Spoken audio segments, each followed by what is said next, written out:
독수리가 하늘을 날려면 날개가 필요합니다. 그것도 종달새, 참새 날개가 아니라 폭풍을 뚫고 견디고 지나가려면 엄청나게 크고 튼튼한 날개가 필요합니다. 거룩한 독수리인 우리 크리스찬들이 이 험한 세상을 삐지고 나아가면서 승리하면서 하나님의 영광을 위하여 날아오르려면 정말 거대하고 튼튼한 날개, 즉 튼튼한 참된 믿음이 필요합니다. 믿음이란 어떤 것일까요? 사도 바울은 오늘 본문에서 아브라함의 믿음을 소개하면서 그 믿음의 몇 가지 특징을 꼭 집어서 이렇게 소개하고 있음을 봅니다. 그 첫 번째 특징은 이겁니다. 아브라함의 믿음은 절망을 뛰어넘는 믿음이라고 소개합니다. 절망을 뛰어넘는 믿음입니다. 아브라함이 바랄 수 없는 중에 바라고 믿었으니 이는 네 후손이 이같으리라 하신 말씀대로 많은 민족의 조상이 되게 하려 하심이라. 오늘 18절은 이렇게 시작합니다. 아브라함이 바랄 수 없는 중에 바라고 믿었으니. 이 바란다는 게 뭐예요? 그게 희망이죠. 바랄 수 없다, 그게 뭐예요? 희망이 사라져버린 절망입니다. 아브라함은 희망조차 사라져버린 그 처절한 상황 속에서도 결코 희망을 포기하지 않았다는 내용이 바로 오늘 본문의 뜻입니다. 다른 사람들은 다 희망을 버렸습니다. 그리고 포기했습니다. 하지만 그는 희망을 포기하지 않고, 포기하는 정도가 아니라 오늘 본문 말씀 보면 그 약속의 말씀이 반드시 이루어질 것이라고 확신하고 믿었다는 말까지 기록되어 있습니다. 이것이 바로 아브라함의 신앙의 첫 번째 특징입니다.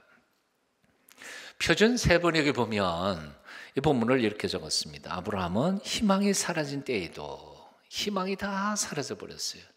아브라함은 희망이 다 사라져 버린 때에도 바라면서 믿었으므로 그래서 모든 민족의 조상이 됐습니다. NIV 영어 성경에는 이렇게 적고 있습니다. Against all hope. Against를 어떻게 번역해야 할지 모르겠어요. 모든 희망과 반대해가지고, 그러니까 적당히 의역한다면 모든 희망이 다 사라져버린 후에도 Abraham in hope believed and so became the father of many nations. 아브라함은 희망으로 믿었으므로, 소망으로 믿었으므로 모든 많은 민족의 조상이 되었습니다. 기록하고 있습니다. 아브라함이 수많은 민족의 조상이 된 이유가 뭘까요? 이유는 간단합니다. 모두가 절망하는 순간에도 그는 절망하지 않았기 때문입니다. 모두가 포기했을 때에도 그는 포기하지 않았기 때문입니다. 모두가 다 안 된다고 말할 때, 아니 하나님이 하시면 된다고 소리치며 외치며 살았기 때문이었다는 거죠. 그렇습니다. 모든 사람이 다 절망하는 순간에도 절망하지 않는 사람은 복이 있습니다. 모든 사람이 다 포기했을 때에도 포기하지 않는 사람이 복이 있습니다. 모든 사람이 다 안 된다 말할 때에도 아니 하나님이 하시면, 주님이 하시면 다 된다 외치면서 살아가는 사람이 복이 있는 사람입니다. 왜냐하면 그런 사람이 많은 민족의 조상이 될 수 있기 때문입니다. 그런데 여기 많은 민족의 조상이 된다는 말의 뜻이 무엇일까요? 그동안 우리는 생물학적으로만 얘기해요. 예? 자식들 많이 낳아 번성하는 조상이 된다, 그렇게 생각하는 경향이 있어요. 그러나 아브라함은 그 자손들이 많아서 조상이 된 게 아니었습니다. 사실 로마서에서 사도 바울이 계속 강조하고 있는 것이 우리도, 이방인인 너희도 아브라함의 후손이라고 말하고 있거든요. 리더란 누구입니까? 리드, 예, 이끄는 사람입니다. 리더는 이끌어가는 사람이에요. 지도자란 이끄는 사람이에요. 그러니까 지도자가 만일 아무도 따르는 사람이 없다면 지도자가 아니에요. 스스로 자기는 지도자라 그렇게 말할지 몰라도 아무도 그 뒤를 쫓아가는 사람이 없다면 그는 지도자일 수가 없어요. 열국의 아비 아브라함이라는 뜻은 많은 사람이 그 뒤를 쫓아가는, 따르는 위대한 지도자라는 뜻입니다. 사실 아브라함은 계명 전에 아브람이었습니다. 아브람이라는 히브리어 단어의 뜻은 존귀한 자라는 뜻입니다. 높은 사람이에요. 권력을 쥔 사람이에요. 군주예요. 계명 전에 사라는 사레였습니다. 사레의 히브리어 뜻은 바로 공주라는 뜻입니다. 아주 존귀한 집안의 귀부인이라는 뜻이기도 합니다. 하나님은 아브라함이나 사라가 존귀한 자가 되어서 살기를 원하지 않으셨습니다. 공주처럼 사는 것을 원하지 않으셨습니다. 오히려 하나님께서는 존귀하면서도 아무도 뒤따르지 않는 외로운 군주처럼 살거나 아니면 아름답고 우아하고 멋지지만 아무 일도 하지 않은 공주 같은 귀부인 같은 존재로 자신의 자녀들이 살기를 원치 않으셨던 것입니다. 하나님은 당신의 자녀들이, 당신의 백성들이 바로 믿음의 온전한 지도자가 되어 그 뒤를 수많은 사람들이 쫓아가는 하나님의 거룩한 영적 지도자들이 되기를 바라셨기 때문에 그랬습니다. 열국의 아비 아브라함이라고 존귀한 자 아브라함에서부터 계명하신 이유가 바로 그것입니다. 공주 혹은 귀부인, 우아한 아름다운 여인 사레에서부터 사라, 열국의 어머니, 여성, 위대한 여성 지도자가 되라고 축복하신 것이 바로 사라라고 계명하신 것이었습니다. 가만히 앉아서 폼만 잡는 존귀한 아브라함은 장차 하나님의 책망을 받을 것입니다. 복음서에서 주님은 이렇게 말씀하셨죠. 이 악하고 게으른 종아, 자기만 치장하고 곱게 꾸미면서 자신의 미모만 자랑하고 다른 사람을 돌아보지 않는, 하나님이 주신 모든 축복들을 오직 자신만을 위해서 살아가는 공주 같은 사람들은 장차 책망을 받을 것입니다. 이 악하고 게으른 종아. 나는 오늘 이 시간 이 자리에 참석한 여러분 모두가 다 이 사순절 기간 동안에 아브라함이 아니라 아브라함으로 변화되고 사레가 아니라 사라로 성숙해가는 놀라운 축복의 사람들이 다 되시기를 축원합니다. 그렇게 될 줄로 믿고 옆에 사람에게 축복하십시다. 이렇게 축복하는 거예요. 왜요? 왜 제게 여러분들 얼굴이 그냥 허망해 보여요? 믿으시란 말이에요. 믿어요. 옆에 있는 사람한테 이렇게 말하겠습니다. 남자 여자 구분해서 해야 돼요. 옆에 있는 사람이 형제이면 이렇게 말합니다. 당신은 아브라함이 아니라 아브라함이십니다. 여자에게는 이렇게 말합니다. 당신은 사레가 아니라 사라이십니다. 축복하십시다. 옆에 있는 사람 빨리 하세요.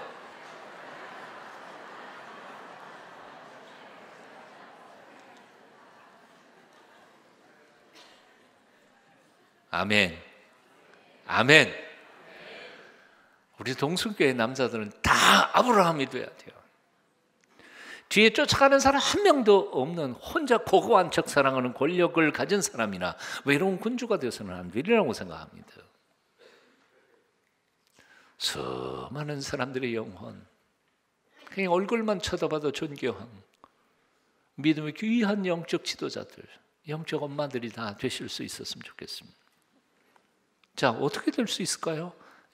간단합니다. 오늘 본문 말씀을 보니까 남들이 다 절망할 때에도 희망의 빛이신 하나님을 계속 바라보며 절망하지 않는 겁니다. 남들이 다 포기해버려도 절대 포기하지 않으면 아브라함이 되고 또한 사라가 되는 줄로 믿습니다. 남들이 다 안 된다고 말할 때에도 아니, 하나님이 하시면 된다 외치면서 당당하게 살아가면 하나님께서 우리를 아브라함과 말 정확히 해야 되겠네요. 아브라함과 사라가 되게 해 주실 줄로 믿습니다. 소망을, 우리의 희망을 힘도 없고 능력도 없는 나에게 두지 마십시오.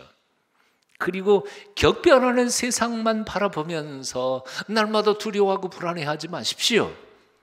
오히려 우리를 너무너무 사랑하셔서 하나밖에 없는 외아들까지 기꺼이 죽이시면서 우리를 당신의 아들, 딸 삼아주신 아버지의 하나님, 그분을 바라보며 그분의 약속의 말씀을 붙잡으며 오늘도 당당하게 하나님의 영광을 위해서 살아가는 하나님의 사람들이 다 되시기를 축원합니다.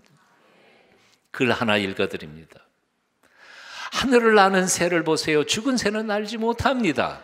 빨갛게 물든 단풍을 보세요. 죽은 나무는 물들지 않습니다. 어항 속의 열대어를 보세요. 죽은 물고기는 헤엄치지 못합니다. 어린아이의 건강한 웃음을 보세요. 죽은 사람은 웃지 못합니다. 살아있는 것은 한결같이 움직이는 것이고 죽어있는 것들은 한결같이 움직이지 못합니다. 사람이 살아있다는 말은 일을 한다는 뜻이요, 사람이 살아있다는 말은 기상과 뜻이 있다는 뜻입니다. 사람이 살아있다는 말은 희망이 있다는 뜻이요, 사람이 살아있다는 것은 기쁨이 있다는 뜻이요, 미래가 있다는 뜻입니다. 아직 숨이 붙어 있습니까? 포기하지 마십시오. 숨이 붙어있는 한 우리에게는 절대로 희망이 있습니다. 왜냐하면 온 세상 창조하신 하나님 아버지께서 여러분들을 결코 그냥 포기하지 않으실 것이기 때문입니다. 그가 친히 말씀하시길 내가 과연 너희를 떠나지 아니하면 내가 과연 너희를 버리지 아니하리라. 물이 수증기가 되려면 100도가 되어야 합니다. 0도의 물이건 99도의 물이건 마찬가지입니다. 이 글을 읽고 있는 당신은 혹시 99도까지 올라가고도 1도를 더 하지 못해서 포기한 일은 없으신지요? 99를 노력했으면서 말입니다. 무슨 일이든지 끈기와 용기 그리고 자신감을 가지고 끝까지 최선을 다하십시오. 주님 안에서는 결코 불가능한 일은 없습니다. 내게 능력 주시는 자 안에서 내가 모든 것을 할 수 있느니라. 아멘. 아멘. 아브라함의 믿음의 첫 번째 특징은 절대로 절망해서 포기하지 않고 딛고 일어선 믿음이었습니다. 아브라함의 믿음의 두 번째 특징이 있습니다. 지식과 경험을 초월한 믿음이었습니다. 지식과 경험을 초월한 믿음입니다. 흔히 사람들은 아브라함 그러면 현실 감각이 없는 사람처럼 취급하는 경향이 있습니다. 창세기에서 읽어갈 때 여러분 아브라함 좀 너무 미쳐버린 사람 아닌가? 눈앞에 있는 현실에는 눈 감아버리고 맹목적으로 믿었던 사람이라고 사람들을 오해합니다. 그리고는 믿음이란 어느 정도는 현실에 눈을 감고 사는 것이라고 착각합니다. 정말 예수 잘 믿으려면 현실을 무시하고 살아야 된다고 주장하는 사람들도 있습니다. 하지만 그것은 기독교 신앙에 대하여 철저하게 오해한 것입니다.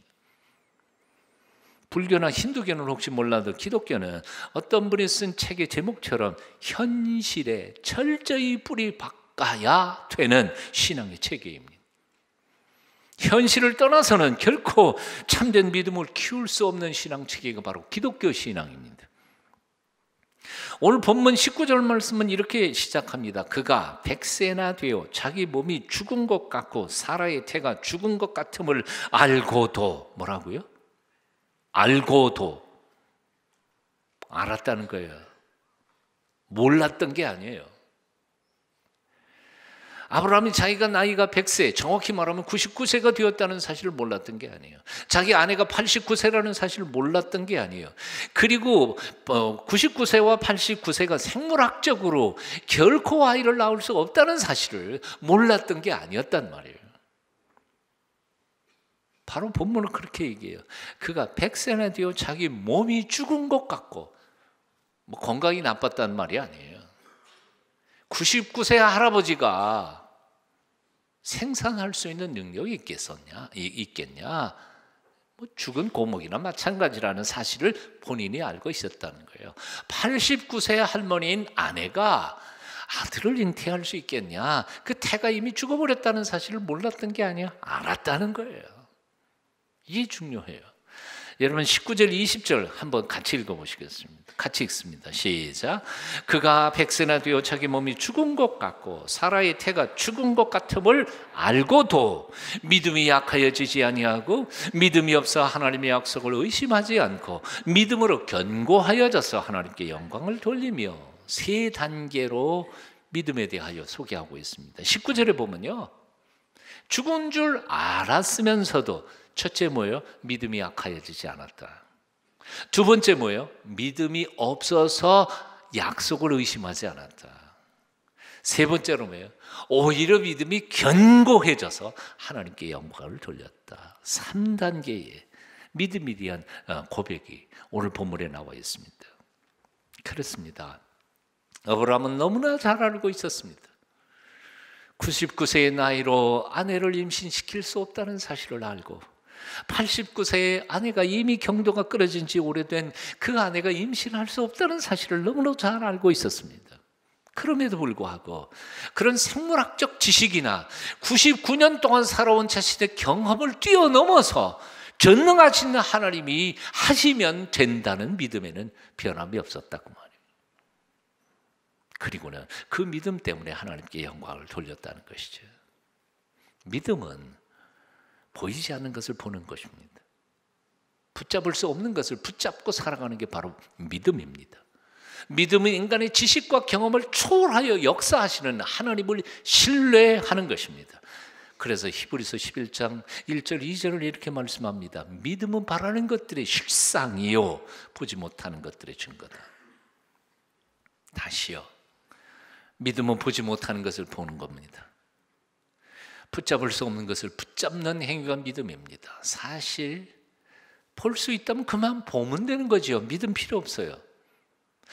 붙잡을 수 있다면 그냥 붙잡으면 돼요. 믿을 필요가 없어요. 보이지 않고 붙잡을 수 없으니까 믿음이 필요한 거지.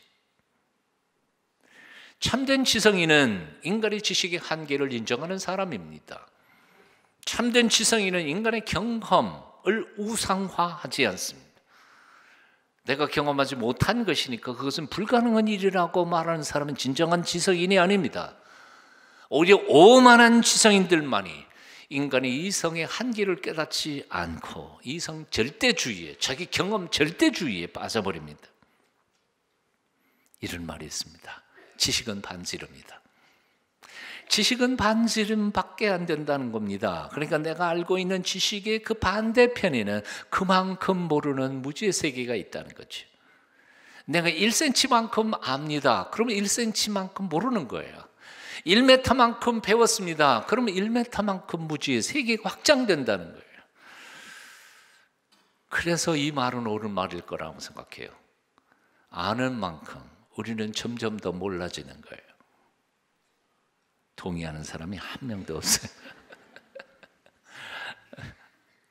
이게 바로 소크라테스의 무지의 지라고 하는 진리입니다.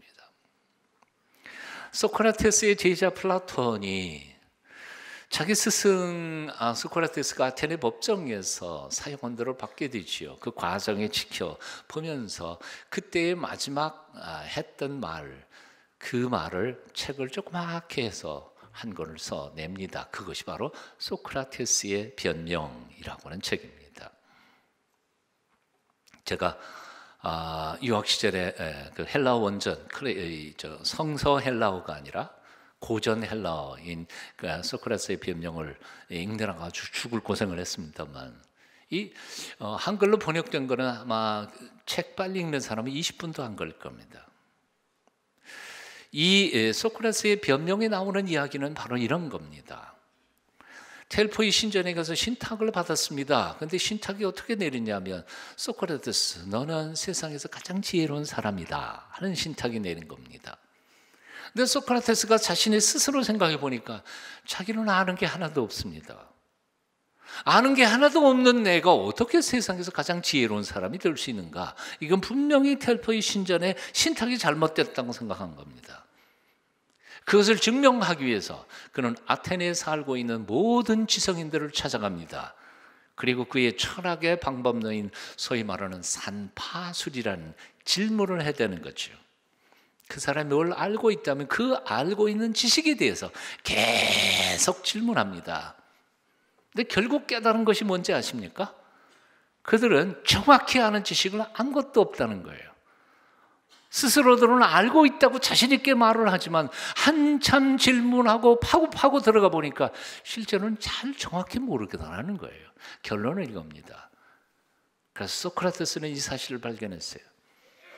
세상의 모든 지성인들은, 지식인들은 자신들이 뭔가를 알고 있다고 착각하는 데 비해서 자신은 자신이 아무것도 모른다는 사실을 알고 있기 때문에 나는 세상에서 가장 지혜로운 사람이 맞다는 겁니다. 지금 여러분 머리가 헷갈리고 있어요. 그게 유명한 소크라테스의 무지의 시입니다. 내가 모른다는 사실을 안다는 것이에요. 얼마나 많은 사람들이요, 이성의 한계를 인정하지 못한 채 마치 19세기 독일의 지성인들이 얘기했던 것처럼 하나님조차도 자신의 이성의 법정에서 판결을 낼 수 있을 것이라고 착각하면서 오만한 사람들이 얼마나 많이 있는지 모릅니다. 아브라함은 현실을 무시하지 않았습니다. 오히려 현실을 직시하면서도 자신이 나올 수 없다는 사실을 알면서도 그 현실을 뛰어넘어서 존재하시고 역사하시는 하나님의 전능하심을 믿었다는 겁니다. 폭풍우 속에 있으면서도 그 구름 저편에 태양이 찬란하게 빛나고 있다는 사실을 믿은 믿음과 똑같습니다. 사랑하는 여러분, 나는 우리 동성 가족들이요, 책 좀 많이 읽었으면 좋겠어요. 예수 안 믿는 사람들한테 예수쟁이들 무식하다는 소리 좀 안 들었으면 좋겠어요. TV 좀 끄세요. 드라마 좀 이제 그만 보고 밤낮 큐티하면서 드라마 얘기만 하고 있으면 그만하겠습니다. 예수 믿는 사람들이 무식해서, 아는 게 몰라서, 그래서 예수 믿는다는 이야기를 안 들었으면 좋겠다는 거예요. 인문학적에서도 책 좀 많이 읽고 함께 읽어갔으면 좋겠습니다. 그러나 거기서 끝난다면 우리는 안 믿는 사람들하고 똑같습니다. 책을요 많이 읽은 사람이 그거 읽어봤자 헛거야, 그렇게 말해야 권위가 있지, 책 한 번도 안 읽은 사람이 그냥 예수 믿어 읽어봤자 헛거야, 무식해서 저런 소리 하지.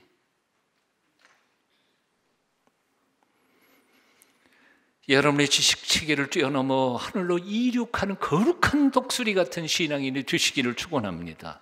삶의 경험이 엄청나게 많음에도 불구하고 그 경험 밖에서 하나님이 이루어내실 수 있는 기적을 인정하며 날마다 순간마다 그 하나님의 기적을 체험하면서 살아가는 영적 경건한 하나님의 사람들로 이 사순절 기간 동안에 변화될 수 있게 되기를 축원합니다. 어렸을 때부터 어눌한 말투와 외모로 친구들에게 왕따 당하면서 자란 남자가 있었습니다. 남에게 왕따를 당하고 비웃음을 받을 때에도 그는 그들과 싸우기보다는 자기 속으로 숨은 꿈을 키워왔습니다. 오페라 가수가 되는 꿈. 그래서 이탈리아 오페라 학교를 다녔지만 몸이 병약하여 각종 질병으로 몇 차례나 수술을 받아야만 했습니다. 거기다가 2003년에는 오토바이 사고까지 당해서 쇄골마저 다 부서졌습니다. 그렇게 부서지고 망가진 병약한 몸으로는 오페라 곡을 부를 수가 없어서 결국 휴대전화 외판원이 되고 맙니다. 그러면서도 어려서 꾼 그 꿈을 버릴 수가 없어서 열심히 개인적으로 노력하다가 영국의 브리테인 갓 탤런트라고 하는 연예 프로그램에 예선에 들어갑니다. 첫눈에 보기에도 그의 모습은 너무나 초라했습니다. 후줄그레한 옷차림에 짧은 팔에 배불뚝이에 교통사고로 부서지고 거르지 못한 그 치아들에 마치 다운 증후군을 앓고 있는 사람처럼 보였습니다. 얼굴에는 자신감이 하나도 없는 거의 비굴하게 보이기까지 한 모습으로 어느 것 하나 좋게 봐줄 수 없는 그야말로 한물간 30대 후반의 남자였습니다. 그런 사람이 무대에 나오자 심사위원인 아만다가 충명스럽게 물었습니다. 뭘 준비해 오셨습니까? 오페라를 부를 겁니다. 심사위원들은 거의 비웃는 듯 표정으로 서로를 쳐다봅니다. 그리고 어떤 심사위원은 볼펜을 입에 물고 돌리면서 딴청 부리고 있습니다. 하지만 막상 그가 부친이 옆에라 넷순도로 말을 열창하기 시작하자 분위기가 달라지기 시작합니다. 객석에서 감동한 할머니가 눈물을 훔칩니다. 조금 전까지 퉁명스럽게 진행했던 심사위원 아만다마저도 깍지를 끼고 경청하다가 마침내 그도 눈물을 흘립니다. 장례에는 관객들이 모두 일어서서 기립박수를 보냅니다. 독설로 악명이 높았던 심사위원 사이먼 코웰까지도 감동해서 격찬을 보냅니다. 여러분 잘 아시는 것처럼 2007년 6월 17일 같은 대회 결선에서 우승하고 전 세계 감동의 물결로 물들인 당시 36세의 폴 포츠라고 하는 영국 남자 이야기입니다. 우리 한국 땅에도 왔었죠, 몇 년 전에. 이 사람의 이야기가 왜 우리를 감동시킵니까? 그는 끝까지 자기 꿈을 버리지 않았기 때문이었습니다. 사랑하는 여러분, 우리는 적어도 아브라함의 믿음의 뒤를 이어가는 그리스도인들이 아닙니까? 아무리 우리의 삶이 어렵고 힘들다 해도 쉽게 포기해서는 안 되는 거룩한 하나님의 백성들, 거룩한 하나님의 아들, 딸들이 아닙니까? 그런데도 왜 그렇게 쉽게 절망하십니까? 왜 그렇게 쉽게 기도를 포기하셨습니까? 큐티를 왜 포기하셨습니까? 전도를 포기하셨습니까? 왜 그렇게 쉽게 나는 안 돼 라고 말합니까? 다시 일어나십시오. 믿음의 아브라함 사라가 되십시오. 믿음의 날개를 활짝 펴고 거룩한 독수리 되어 창공을 날아오르십시오. 죽도록 우리를 사랑하신 우리 주 예수 그리스도께서 우리를 도와주실 줄 믿습니다. 기도하겠습니다. 온 세상의 주인이신 하나님을 아버지라고 감히 부르면서도 우리는 조금만 어렵고 힘들어도 너무 쉽게 절망하고 낙심하고 포기했습니다. 주여 우리를 용서하여 주시옵소서. 이제 다시 일어나기를 원합니다. 믿음과 용기와 지혜와 끈기를 주시옵소서. 그리하여 많은 영적 자녀와 후배들을 이끌어가는 영적 아브라함 사라들이 다 되도록 도와주시옵소서. 예수님 이름으로 기도합니다. 아멘.